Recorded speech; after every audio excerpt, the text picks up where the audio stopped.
योगी उज्जीत सततमात्मानं रहस्य स्थित एकाकी यच्चत्तातिमा निराशीर परिग्रह। श्रीमद् भागवत गीता अध्याय 6 मंत्र नंबर 10। जब तुम ईश्वर की पूजा करने के लिए खड़े हो तो पूरे शरीर का योग कर लो, पूरे शरीर की एक्सरसाइज कर लो, पूरे शरीर को झुका लो। ये शक्लो सूरत सिर्फ नमाज में होती है। अल्लाहू अकबर कहकर ऊपर नियत बांधो, खड़े हो, खड़े होकर एक्सरसाइज, अल्लाहू अकबर कहकर रुकू में जाओ।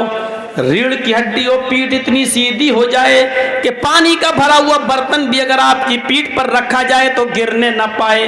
ये आपकी कमर की एक्सरसाइज। और सजदे में जब आप जाते हैं और पैरों की उंगलियां जमीन पर जब आप मोड़ते हैं और उनको किबले की तरफ करते हैं तो पैरों की उंगलियों से जो नसें खिंचती हैं वो आपकी रीढ़ की हड्डी, और रीढ़ की हड्डी से खिंचते हुए वो दिमाग तक आती है और खून का सर्कुलेशन पूरी दिमाग तक पहुंच जाता है जब आप सजदे में जाते हैं। इसीलिए अल्लाह के नबी फरमाते हैं सजदे को ज्यादा लंबा किया करो, क्योंकि बंदा अल्लाह के सबसे ज्यादा करीब तब होता है जब वो सजदे में होता है। सजदे को लंबा करने का हुक्म है, और लंबा करने का एक फायदा यह है कि पूरा दिन जो हम और आप खड़े रहते हैं, चलते फिरते रहते हैं, काम करते रहते हैं, तो खून का सर्कुलेशन, खून का दौरान हमारे दिमाग तक उतना नहीं पहुंच पाता जितना हमारे दिमाग की नसों और रगों को ब्लड की जरूरत पड़ती है, उतना नहीं पहुंच पाता। इसलिए जब हम सजदा करेंगे और लंबा सजदा करेंगे तो खून का दौरान और खून का सर्कुलेशन दिमाग की एक एक रग तक पहुंच जाएगा। डॉक्टर मोरिस बुकाई कहते हैं कि जो आदमी 5 वक्त का नमाजी हो और सजदा लंबा करता हो, अमेरिका का बहुत बड़ा डॉक्टर, वो लिखता है कि जो आदमी इस्लाम के मुताबिक सजदा करने वाला बन जाए, ऐसे शख्स को ब्रेन हेमरेज की बीमारी नहीं हो सकती है, इसके दिमाग की नस नहीं फट सकती है। नमाज पूरी एक एक्सरसाइज है। अगर आप 5 वक्त के नमाजी बन जाएं और नमाज उस तरीके पे पढ़ें जिस तरीके से अल्लाह के नबी ने कहा है और बताया है, तो आपको ये फर्जी एक्सरसाइज सिखाने वालों की जरूरत नहीं पड़ेगी। नाम नहीं लूंगा।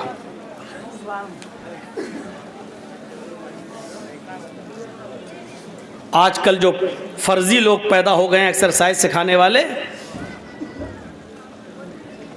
इनकी जरूरत नहीं पड़ेगी अगर आप नमाज को नबी के तरीके के मुताबिक पढ़ने लगें। तो नमाज का जिक्र भी मौजूद है। ज़कात दुनिया के हर धर्म, हर मजहब के अंदर, हिंदू धर्म के अंदर तो दानम दीक्षिता का शब्द मौजूद है, दान दो। इस्लाम ने एक उसूल मुतय्यन कर दिया है, इतना पैसा हो तो इतना, सोना हो तो इतना, इतनी बकरियां हो तो इतनी, इतनी भैंसें और गाय हो या ऊंट हो तो इतनी, बारिश के पानी से आपका गल्ला और अनाज पैदा होता है आसमानी बारिश की वजह से तो इतनी ज़कात, बारिश के पानी से नहीं सरकारी पानी से अगर आपका अनाज पैदा हुआ खेत में तो उसकी ज़कात अलग। आपके तालाब में कितनी मछलियां होनी चाहिए कि तब आपके ऊपर ज़कात फर्ज होगी। आपकी दुकान में कितना माल भरा हुआ होना चाहिए कि जिस पर आपकी ज़कात फर्ज होगी। आपके पास कितना टन आलू होना चाहिए कि तब आपके ऊपर ज़कात फर्ज होगी।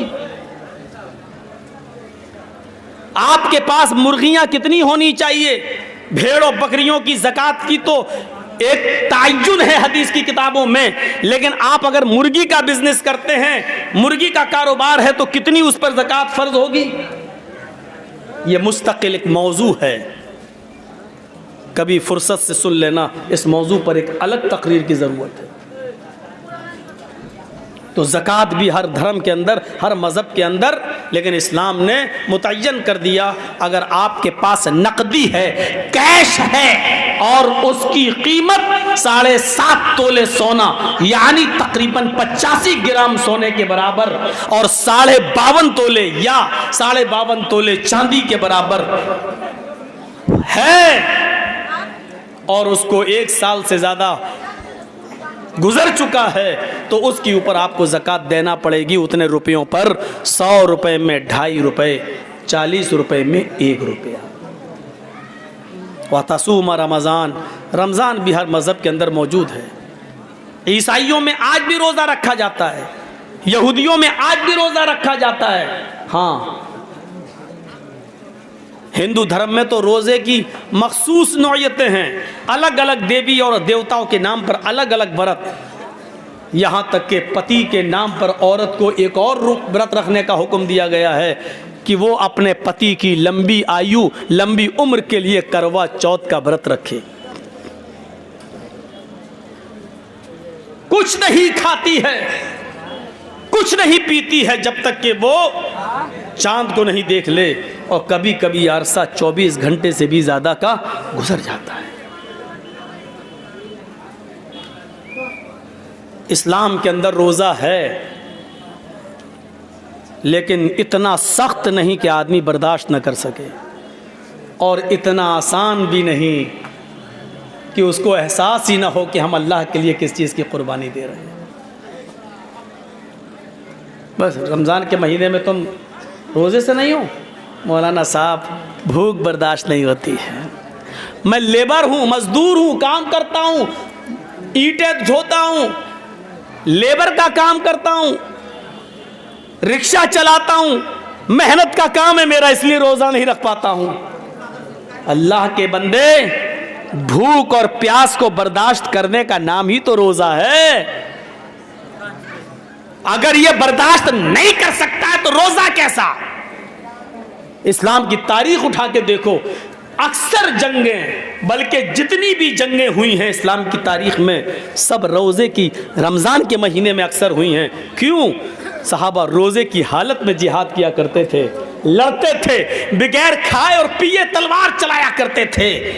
कभी कभी सुबह से शाम हो जाया करती थी काफिरों से लड़ते लड़ते, और कमज़ोर हो जाया करते थे, लेकिन उनके दिल में तमन्ना ये थी, इस हाल में अगर शहीद हो जाऊं तो अल्लाह के यहाँ मुझे और सवाब मिलेगा। मेरे प्यारे साथियों, तसव्वुर करो, जिहाद वैसे ही एक बहुत बड़ा काम, मेहनत, धूप, उसमें आराम नहीं होता है, दुश्मन से बचना भी पड़ता है और वार भी करना पड़ता है, दौड़ना भी पड़ता है और पहाड़ी और दरख्तों की ओट में छिपना भी पड़ता है, लेकिन इसके बावजूद वो रोज़े की हालत में हैं और जिहाद कर रहे हैं। हम रोज़ा रखकर रिक्शा नहीं चला सकते, रोज़ा रखकर हम मजदूरी नहीं कर सकते। रोज़ा इसलिए नहीं रखते हैं क्योंकि खैनी नहीं छूटती है, रासिरी नहीं छूटती है, रजनीगंधा नहीं छूटता है, बीड़ी और सिगरेट नहीं छूटती है।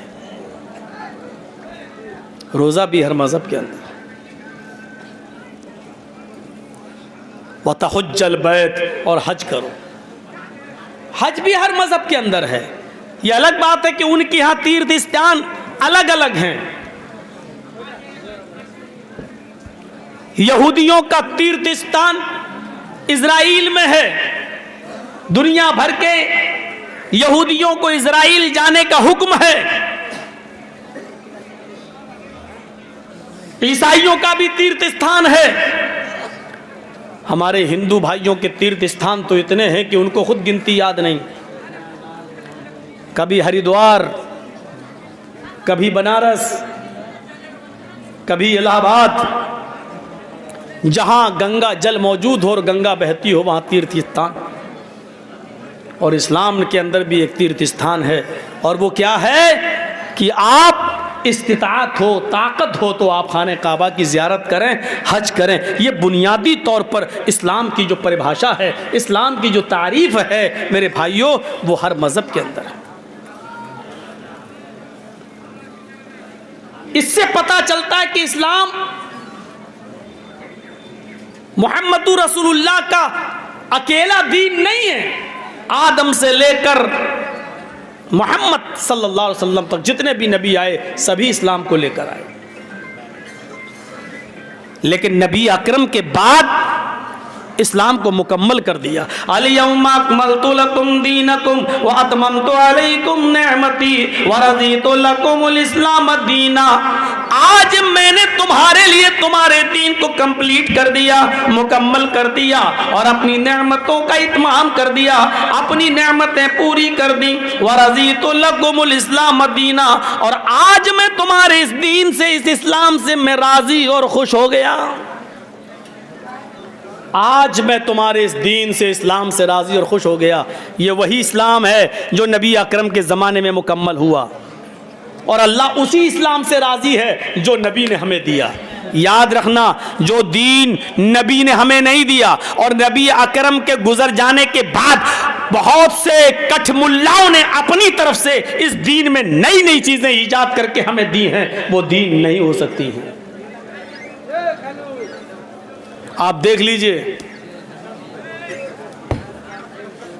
एक चिल्ला रहा है अल्लाहु अकबर अल्लाहु अकबर, और पूरी अजान देने के बाद ला इलाहा इल्लल्लाह, ख़त्म, आया मस्जिद में नमाज का वक्त हो गया। इसके बाद एक दूसरा आता है अल्लाहु अकबर, उसकी अजान भी ख़त्म होती है ला इलाहा इल्लल्लाह पर। उसके बाद वो नमाज पढ़ता, और नमाज पढ़ने के बाद फिर वो दरूद शरीफ या सलाम पढ़ना शुरू कर देता है। मुस्तफ़ा जाने रहमत पे लाखों सलाम, फला फला सलाम, फला पे लाखों सलाम। कभी आपने सुना है लाखों सलाम कह देने से लाखों सलाम हो जाएंगे? आप ही बताइए। आप कहिए जर्जी साहब लाखों बार अस्सलामु अलैकुम, तो लाखों बार हो जाएगा।